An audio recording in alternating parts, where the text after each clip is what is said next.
Avant la guerre en Ukraine, c'était une question brûlante. Comment réindustrialiser la France? Alors l'urgence est toujours là, même si on en parle moins. Quels bénéfices, quels obstacles au retour des cheminées qui fument? On en parle avec Olivier Louanzi. Bonjour, bienvenue sur Europe 1. Bonjour. Alors les cheminées qui fument, évidemment, c'est une image, vous avez compris. Vous êtes associé, Olivier, chez Stratégie.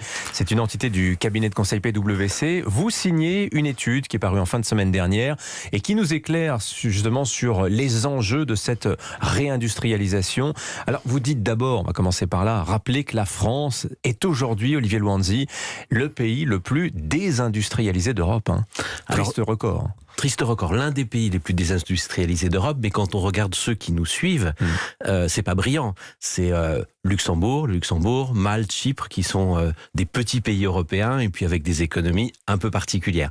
Donc dans les grands pays à économie diversifiée, ou même les moyens pays européens à économie diversifiée, nous sommes parmi les derniers avec la Grèce. Oui, et les Britanniques étaient pas loin, mais bon, ils sont hors de l'Union européenne, donc on ne les comptabilise plus comme tels.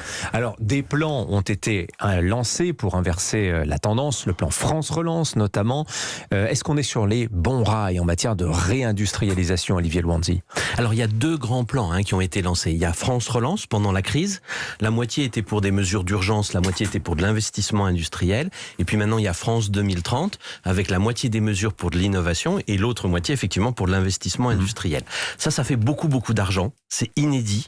Depuis 40 ans, l'État français n'a jamais mis autant d'argent dans son industrie. Et ce que l'étude dit, c'est que si les choses se déroulent normalement, je suppose qu'on en discutera, qu'est-ce que ça veut dire normalement, on devrait inverser cette tendance à la désindustrialisation qu'on a connue depuis longtemps. Et puis je dirais même sur les 10 dernières années, à une industrie qui est restée stable. On devrait voir une petite remontée de notre industrie. Alors on voit déjà quelques signes, puisqu'en 2021, selon les chiffres du cabinet Trendéo, qui suit pas à pas les ouvertures et les fermetures de sites, on a 120 usines nouvelles en France depuis l'année dernière, 176 créations pour 56 fermetures.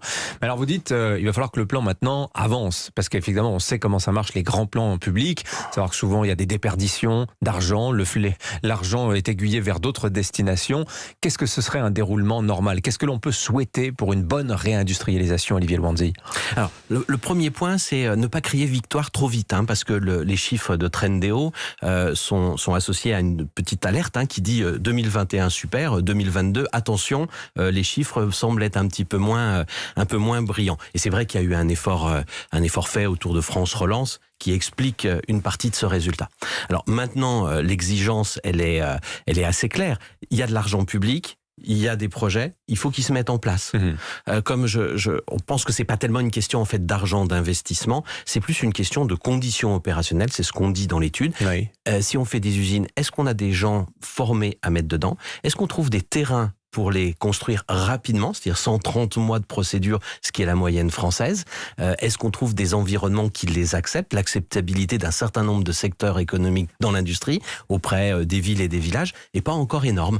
Donc il y a une évolution, mais il y a un certain nombre de critères opérationnels qui sont pas tout à fait réunis. Alors ça fait beaucoup de si, et ça fait aussi beaucoup de si que l'argent ne peut pas forcément lever, vous nous le dites très bien. Ceci dit, dans vos simulations, vous expliquez très bien que l'argent public en quantité très importante, dites-vous, c'est important, mais ça doit avoir un effet de levier. C'est-à-dire que pour chaque euro d'argent public, il va falloir de l'argent privé derrière. Et l'on voit très bien à travers vos simulations que plus il y aura d'argent privé, plus les bénéfices de cette réindustrialisation seront importants. Qu'est-ce qu'on peut attendre en termes de bénéfices de la réindustrialisation? Alors on a pris une hypothèse dans ce type d'exercice, il faut bien en prendre une. On va avoir des débats avec les gens de France 2030 qui nous ont déjà appelés pour savoir s'ils partagent l'hypothèse. On a dit pour 1 euro public, 2,5 euros de privé d'investissement. Ça peut être plus, ça peut être moins, on va en discuter. Si on prend cette hypothèse-là, les résultats sont dans l'absolu quand même assez fantastiques. C'est 100 milliards d'euros d'investissement supplémentaires d'ici 2030 dans l'industrie, c'est 430 000 emplois supplémentaires, et si on va après dans des choses un peu plus techniques, c'est 70 milliards dans le produit intérieur brut supplémentaire, de valeur ajoutée. Donc ça fait des chiffres conséquents. Mais quand on les met au regard de l'état de l'industrie en France, où ça ne pèse que 10% du produit intérieur brut, la moyenne française est à 16%, l'Allemagne est à 20%, on va gagner 2, peut-être 3 points maximum.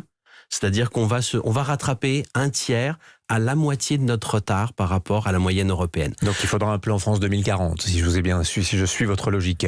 Alors là, vous c'est un effort de 2 décennies. Alors, Ouais. Le plan France 2030, il est sur des défis technologiques. Est-ce qu'on veut devenir le leader de l'hydrogène? Est-ce qu'on veut devenir le leader de l'ordinateur quantique? Etc.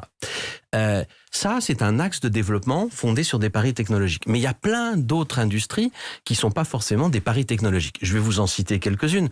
Il y a une start-up française qui fait un petit lave-vaisselle pour les petits studios urbains. Bob, le lave-vaisselle. Ok? Ça, c'est pas un défi technologique, mais c'est de l'industrie. Quand le groupe Mullier lance son jean à 50 €, fait en France, qui n'est pas le jean à 20 € importé des États-Unis et qui n'est pas le jean à 100 € de marque. Ça aussi, c'est de l'industrie. C'est pas un défi technologique. Donc, le complément au défi technologique de France 2030, c'est sans doute une politique plus horizontale, plus territoriale, qui permet d'accompagner toutes ces petites industries, Ouais. peut-être pas critiques. Une réindustrialisation peut-être moins bling-bling, mais qui en tout cas crée de l'emploi. Parce que c'est exactement la question que j'allais vous poser. On entend cette petite musique, ça servirait à rien de relocaliser ce qui est déjà parti. Il faudrait d'abord sauvegarder l'existant et bâtir l'industrie du futur. Et ben vous nous dites exactement, Olivier Louandy, que ce sont les 3 en fait qu'il faut faire. Exactement. Et aujourd'hui, on a un programme qui est bien calibré au niveau des moyens. En tous les cas, il y a de l'argent sur l'aspect technologique. Et puis, il faut développer ces nouvelles industries et puis cette relocalisation. Il faut que les 3 jouent le rôle pour qu'on puisse arriver à quelque chose qui ressemble, je dirais, à une ambition raisonnable. Je ne pense pas, c'est une conviction personnelle qu'on puisse se satisfaire de rester dans le peloton de queue des pays européens en termes d'industrie. Encore une fois, même si on est à 12% du produit intérieur brut, quand la moyenne européenne est à 16 et l'Allemagne est à 20, on aura fait un bout du chemin, mais ce ne sera sans doute pas encore satisfaisant. Merci beaucoup Olivier Louandy. Renaissance industrielle, c'est le nom de votre rapport et je cite également un ouvrage que vous avez écrit sur le sujet, Vers la Renaissance industrielle. C'est signé de votre plume. Merci d'être venu nous voir ce matin sur Europe 1. Bonne journée à vous. Merci.